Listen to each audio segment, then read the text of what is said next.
never come fight you. We don't come. We can't defy committee now. Then you come out. If you be mad, Obaseki. But Obaseki, if you be mad, come outside. Come outside. I can't follow the talk. Come outside. If you know yourself, come outside. If you say you slow, come outside. Now we go. Now we go.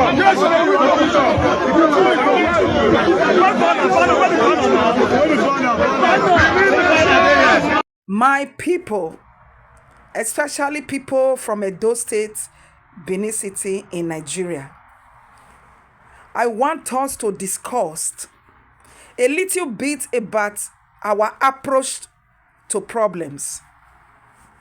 Do you have a positive attitude to problems or a negative approach to problems?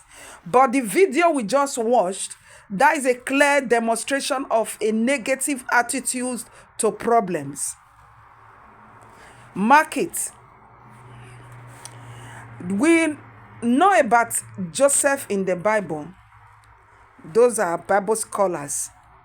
Joseph had a positive attitude to every challenges that came across his way. And this make him to overcome all the challenges, all the problems, all the circumstances that he encountered in Potiphar's house, the jail, and eventually the national problems, just as we are seeing state problems and some the problems many people are facing in different diversity. The jail he went to, he was having a positive attitude to resolve that problem. The national problem he had, he was having, he approached it with positive attitude, not with negative attitude like this, for example.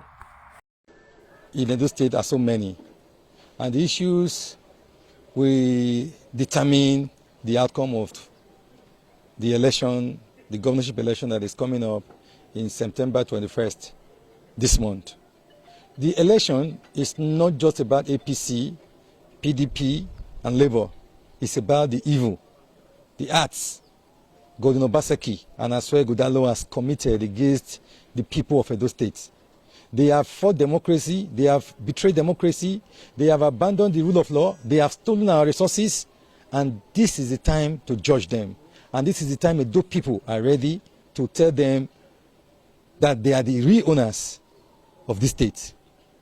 Obaseki and Asue Ighodalo jointly have wrecked Edo State financially. They have plunged Edo State into debt. And not just that, they wrecked our resources to build their personal estates. Today, Asue Ighodalo and Obaseki have used Edo State resources to found the bank, which is Globus Bank. And not just that, Asue Ighodalo, I remember during the Adam Shomole, he was invited to be chairman of Edo State economic team. He refused that Edo does not have the money to pay him. And that was how he recommended Godwin Obaseki. And you can see that they are trying to make the governance of our state a family affair, an affair between two friends. So we Edo people will not allow that to happen. And this is the time to bring Obaseki to justice. Obaseki has committed a lot of crimes against Edo people. Edo people have spared him because of the immunity that is given to him by the Constitution of the Federal Republic of Nigeria. Very soon he will not have the immunity, he will be free, the Edo people will deal with him as they please. And not just that, we are aware. They know they will lose. Obaseki knows that they will lose. Imagine, all these are what I'm talking about, negative attitude to problems. You don't just assume all those utterances that were just jumping out of his mouth were against a city governor of Edo State. And to all those utterances and negative attitude he just put up out there have cost him his job, and he have cost him to be behind bar. You don't approach problems with negative attitude. You don't resolve problems with a mentality of an irresponsible man. When you are not responsible, it means you are irresponsible, just as all the examples you saw before now. How does they look like? Listen to a city governor as somebody can be responsible. The National Peace Committee, Abdul Salami Abubakar, in Benin City, Obaseki cited the continued arrest of members of the party by security operatives as a reason for not signing the accord. He's also asking that they redeploy the police commissioner in Edo State and the resident electoral commissioner who has been allegedly linked to the FCT minister, Nyesom Wike. Your Excellency, the purpose of the Peace Committee coming to Edo State is, I'm sure you must be aware, there is going to be a signing of peace accord between the gubernatorial candidates and the parties. That is to ensure that there is no mudslinging during the campaign, and then we accept the results as long as it is free and fair. And also, if there is any misgivings, the court should be there by time. We've had situations where, from the Inspector General's office, there are armed gangs of policemen who have come into Edo State to just invade, arrest, and take away PDP members. As we speak, there are about 10 in detention in Abuja without trial. And for me, my role as the chief security officer is being made nonsense of by the IG. Because the commission arrests, we heard somebody was arrested, the chairman was arrested. I called the commissioner. I said, please, I understand this has happened. Please look into it and let me know. He said, I'll come back to you, sir. And he just refused, he ignored me, didn't say anything. It was the next morning at 4 a.m. he moved that person to Abuja. And I said, speak down there. So, sir, how can we sign a peace accord? Why should we? Because clearly what they're saying is it's going to be a very violent election. And they're going to use the forces of coercion and intimidation to win the elections in Edo, whether we like it or not. That's the message. I have got the IGs in town who said no, until everybody arrested in Edo is released or brought back to Edo to be tried for whatever offenses you claim they've committed. We have no confidence that the police is going to protect us.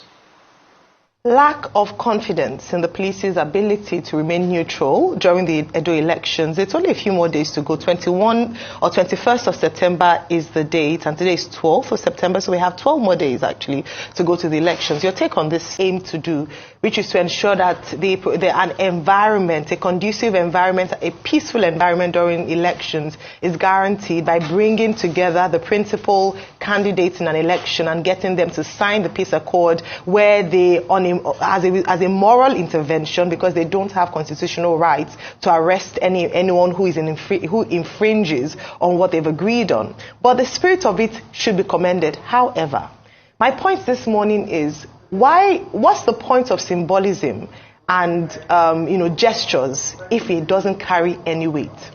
If you evaluate the previous signing of the accord, what did the parties go on to do? If you look at the last elections in 2023, the 18 major political parties came together and symbolically signed the peace accord. But we saw what happened during the elections. We saw the ethnic rhetoric. In fact, the National Peace Committee released a report saying that there were many infractions. 44% of those infractions done by surrogates and about 14% of those infractions done by the candidates themselves. So if they haven't fixed those challenges, why are we coming to sign another peace accord when it sparks of hypocrisy? Why are we signing peace accords when the governor, at least in this instance, has come out to say that the other party are not suing for peace? And when they do sign these accords, it doesn't mean anything. And then the Nigerian people suffer. And so rather than a peace accord that doesn't seem to have worked in the past, because we have been witnesses to elections in Nigeria where we have seen this big show of coming together, of shaking hands, and then the opposite happens on election day, where people make ethnic slurs, where people come out to actually harm and overthrow ballot boxes sponsored by some political parties who signed the peace accord. And I wonder why we're going about signing peace accords instead of actually dealing with the real issues, part of which is building strong institutions. In a case where we have accusations of the state that is meant to prosecute anyone who is, who goes against these accords or who acts criminally during elections, said to be or accused of being partisan or siding with a particular political party, that's a great concern. And that's what we should be looking at rather than asking people to come out to sign peace accords. And that's why I can almost understand the sentiment of the governor of Edo State saying that there's no point signing a peace accord if we don't deal with the real issues. If they don't look at removing or at least sending away the resident electoral commissioner in the state, saying that he has been compromised. If they don't look into his allegations of the commissioner of police, who they say has alignment with a certain individual who is seen to be with a particular political party. Until we are ready to have those conversations, let's do away with peace accords for now and stop being hypocritical about the process. Rather, let us fix the real problem so that we can have more credible, free, fair, and peaceful elections in Nigeria. Well, it's time now for... We are going to provide you with insecurity.